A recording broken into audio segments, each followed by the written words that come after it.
Bonsoir à tous, bonsoir à toutes et bienvenue dans Tour à Tour, le magazine consacré à la 36e édition du Tour cycliste de la Martinique. Ce matin, seconde étape entre le Robert et Fort-de-France et c'est une seconde victoire martiniquaise. Cette fois-ci, elle est signée Willy Roseau de la Pédale Pilotine. Le néo-pilotin et ses équipiers ont d'abord su être patients pour ensuite revenir sur la principale échappée de la matinée, être suffisamment costaud ensuite pour recoller un peloton malgré une crevaison de Willy Roseau. Enfin, être lucide pour aller décrocher une victoire convoitée par beaucoup.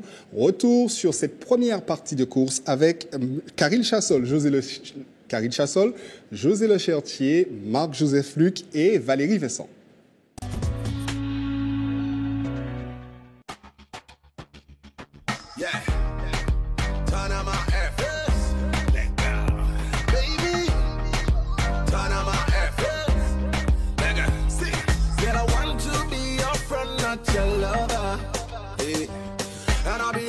C'est une journée difficile qui attend les coureurs avec deux tronçons. Au menu ce matin, 112 km avant un contre-la-montre cet après-midi. Et comme la veille, c'est à un départ fictif que l'on a droit. Avant le réel, rue du Cours-Baril.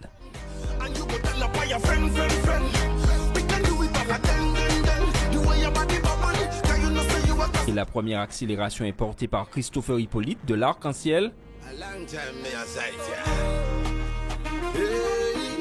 Mais il est rapidement repris. Au sommet de Choupot, ils sont trois en tête, Rocras de l'Arc-en-Ciel, Marté Aguilera de République Dominicaine et Barrett Ajax de la POJ. Rien de bien méchant, ils sont rapidement repris.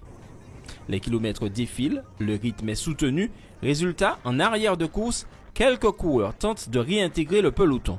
Au pied du Morne Pitot, Yolan Sylvestre est victime d'une crevaison, il voit le peloton s'en aller. Devant, on ne l'attend pas.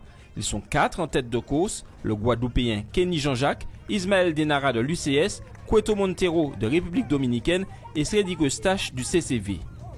Un quatuor qui effectue une descente rapide afin de creuser l'écart avec le peloton. En arrière de course, Yolan Sylvestre fait les efforts.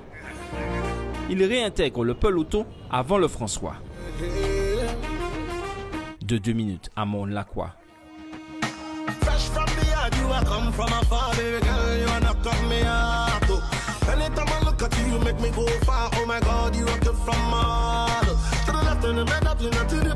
L'avance des hommes de tête passe à 2 minutes 16 au Vauclin.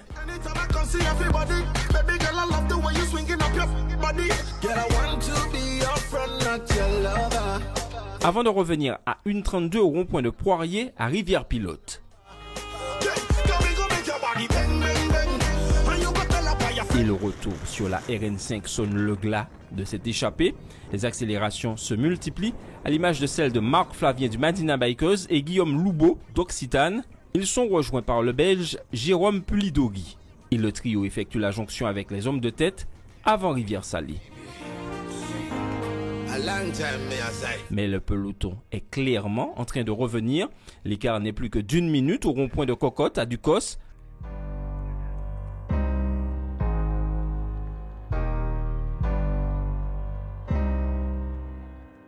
Sentant son souffle, Jérôme Pulidori s'échappe. Et si le reste du groupe est repris au Lamentin par le peloton, le Belge aborde seul les lacets vers Gondo.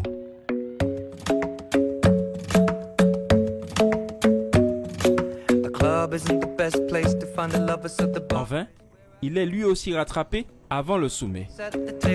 Et la bonne échappée se fait dans la descente vers Fort-de-France.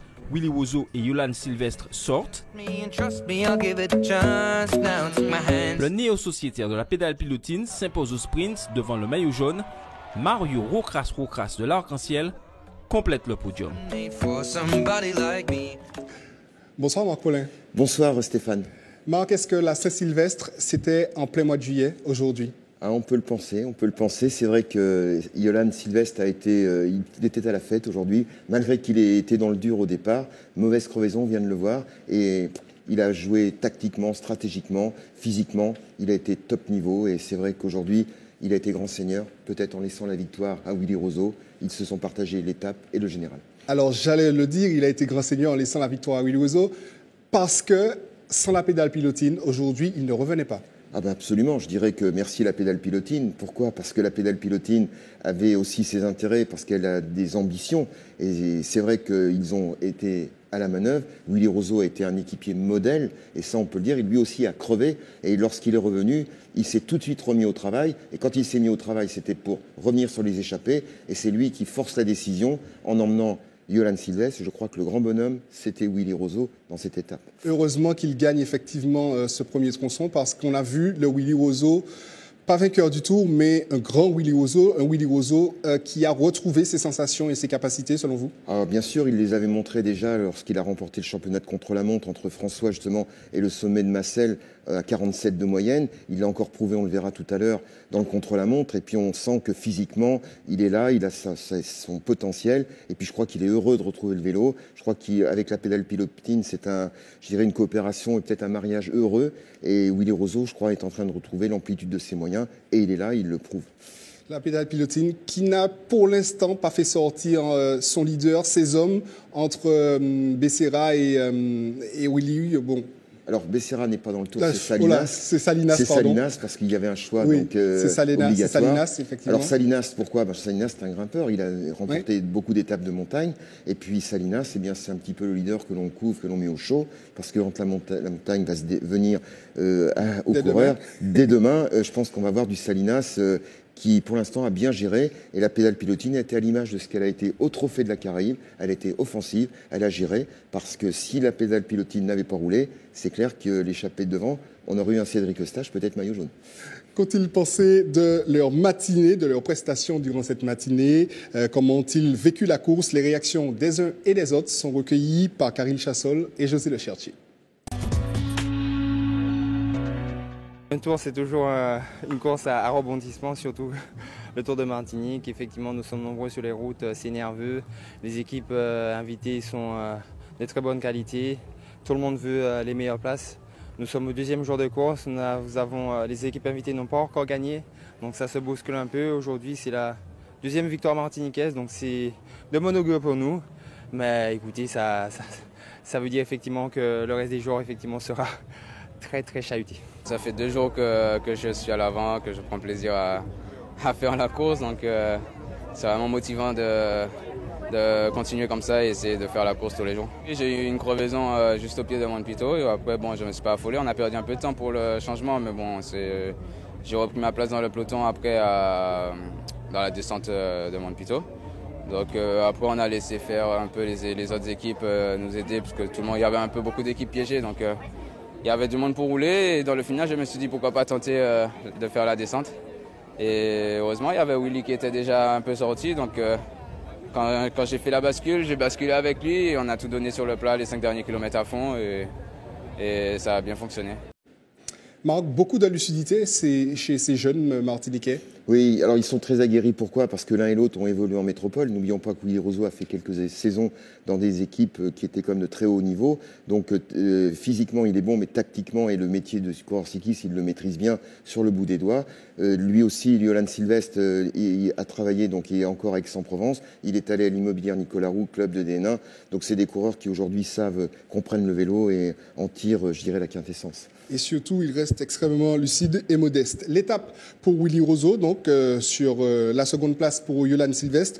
Voyons le classement de ce premier tronçon.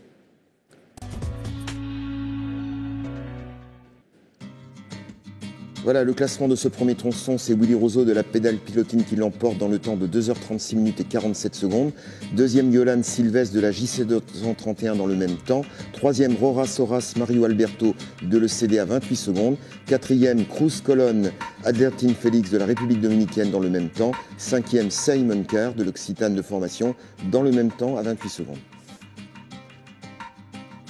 À la 6e place, donc le Guadeloupéen Cédric Locatin.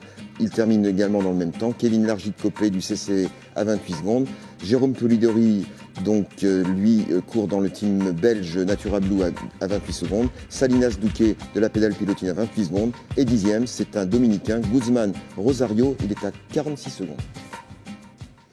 À l'issue de cette première étape, Yolan Silvestre donc gardait son maillot jaune, mais il fallait de nouveau enfourcher les machines pour un contre-la-montre de 9 km. Et là, c'est Simon Kerr de l'entente Occitane Cyclisme de Formation qui s'impose. Toute notre équipe revient sur ce second tronçon.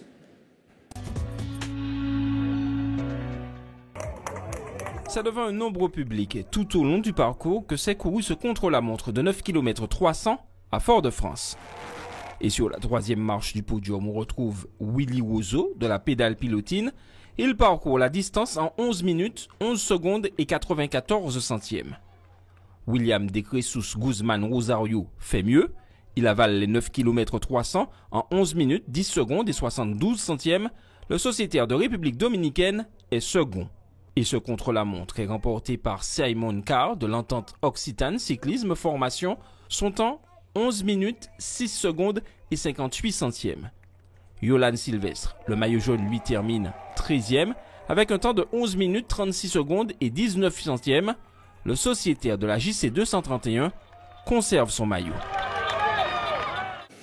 Marc, Simon Kerr, c'est un sacré client, non ? Oui, c'est un jeune qui est gallois et qui évolue donc en Midi-Pyrénées. Il a grandi dans le sud-ouest, un garçon que j'ai découvert il y a quelques mois. Et c'est vrai qu'il est assez impressionnant, donc dans le sens où il est jeune, il est en devenir, il a plein de qualités et je crois qu'il prend conscience de ce dont il est capable. Et aujourd'hui, eh bien, il l'a prouvé. Petite anecdote, Simon Gerrans, gallois comme lui, gagne à Düsseldorf. J'avais le pressentiment qu'il gagnerait à Fort-de-France. Il l'a montré.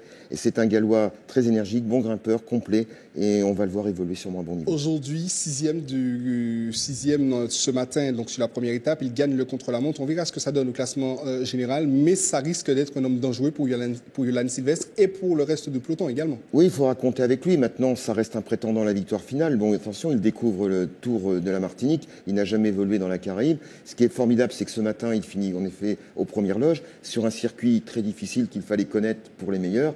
Eh bien, il a bien géré. C'est un garçon qui va se découvrir au fil du temps et peut-être que le déclencheur, c'est le Tour de la Martinique. Yolan Silvestre a-t-il géré cet après-midi sur le contre-la-montre ? Je pense qu'il a fait beaucoup d'efforts ce matin. Donc cet après-midi, j'ai bien vu sur la rampe de lancement, il n'est pas très bien parti. Je pense qu'il devait peut-être avoir un peu mal aux jambes. Et puis c'était quand même très technique, c'était quand même fait pour des grands gabarits, costauds. Et il est quand même petit modèle à ce niveau-là. Et c'est vrai qu'il a géré. L'important, c'est qu'il n'a pas perdu beaucoup de temps. 12e en perdant une trentaine de secondes sur Willy Roseau. C'est pas dramatique. L'important, c'est d'être là au général. Et même si les positions se resserrent, on va le voir. Tout va bien pour lui. Et je vous propose d'écouter les réactions recueillies cet après-midi. Je suis très satisfait puisque déjà hier c'était très difficile avec la chaleur et même ce matin un peu c'était difficile. Mais on avait visé le chrono donc de pouvoir s'imposer c'est super puisque ça montre quand même que je m'adapte au fur et à mesure. Et je pense que c'est quand même bon signe pour les journées à venir. Je pense que la première intention, c'est déjà de prendre l'expérience sur une grande compétition comme ça, sur 8 jours, et apprendre à bien récupérer. Et puis aussi, on a l'occasion de quand même découvrir la Martinique, donc c'est quand même super. Et puis on se régale, quoi. Yeah, I'm very happy.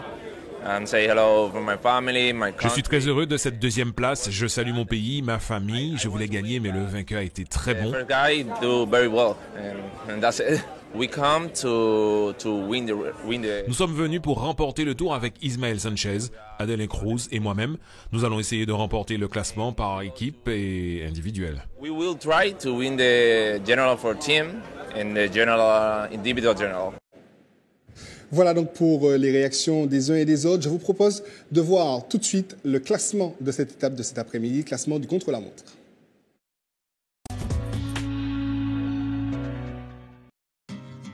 Contre-la-montre, premier Simon Kerr de l'Occitane de Formation, dans le temps de 11 minutes 6 secondes et 58 centièmes. Il précède Guzman Rosario Jesus, donc de la République dominicaine, de 4 secondes. Willy Roseau est 3e de la pédale pilotine à 5,36. Mickaël Laurent de l'UCS, 4e à 9,07. Hervé Arcade du team Madina Bikers. Il est à 10 secondes, donc, et 4 centièmes du vainqueur.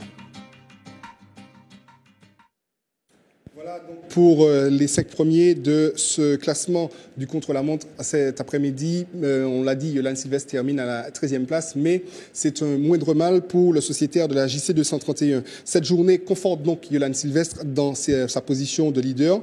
On voit avec vous, à l'issue des 2 tronçons, le classement général de ce 36e tour cycliste de Martinique.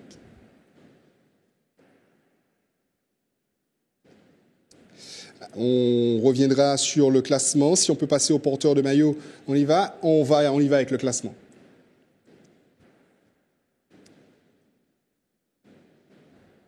Le classement général va arriver. Sinon, Marc, les porteurs de maillot, on va y revenir tout à l'heure, mais si on peut déjà commencer à en parler de ces porteurs de maillot, bien sûr, le maillot jaune sera sur les épaules de Yolan Sylvestre. Absolument, donc avec un écart, on va le voir, donc environ d'1 minute, et c'est vrai qu'il a bien géré. On rappellera que le maillot jaune est patronné par la Française des Jeux. Yolan Sylvestre évolue sur les couleurs de la JC 231. D'accord. Et donc demain matin, on va partir depuis Fort-de-France. Le départ sera à 10h.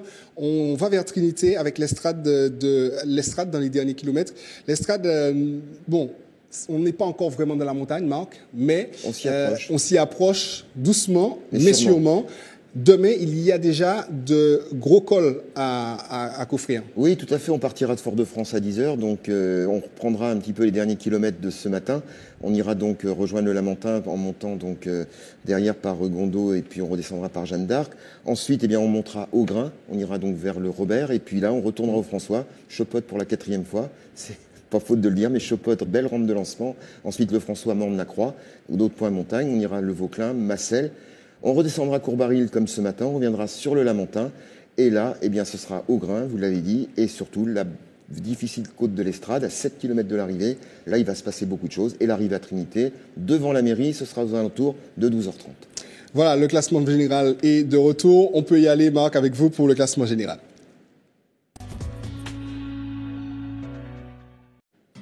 Voilà le classement général à l'issue de cette 2e étape. Yolan Sylvestre donc, est en tête. Il précède Laurent Miquel donc, qui est 2e à 1 minute et 3 secondes. Willy Roseau est à 1 minute 6 secondes. Jérôme Toulidori donc, du team belge à 1,20. 5e Guzman Rosario de la République dominicaine à 1,21. Donc des écarts très très resserrés et des écarts donc, qui se sont réduits donc, par rapport à ce matin. Donc un classement général où beaucoup de coureurs sont dans la fourchette des 3 minutes. Alors 6e, voilà, Eddy Michel Cademarque, donc du Manila Bikers, 1,43. 7e, Michael Stanislas, 1,46. 8e, Hervé Arcade, il est à 2 minutes. Cédric Locatin, le premier Guadeloupéen, est également donc à 2 minutes. Et Simon Kerr, gentiment, monte dans le général. Il se repositionne à 2 minutes et 3 secondes. Gardez le rythme, Marc, puisque nous allons parler maintenant des porteurs de maillot. En plus de Yolan Sylvestre, on découvre les autres porteurs de maillot avec vous.